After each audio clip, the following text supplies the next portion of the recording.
Evening viewer, welcome to our Glory Globe TV Earth breaking news. For the first time, scientists have identified promising drug candidates that irreversibly bind to a notoriously undruggable cancer protein, effectively and permanently disabling it.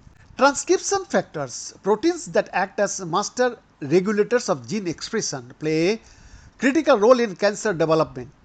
Despite years of effort, designing small molecule drugs to block this protein has proven largely ineffective.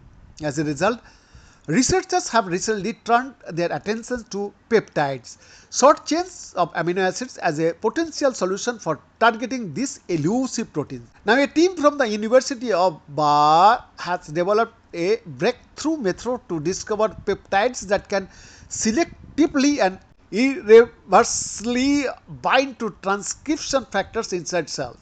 Using this approach, they have successfully blocked a key cancer-driving transcription factor known as SIZON, marking a significant step forward in targeting previously untreatable cancer mechanism.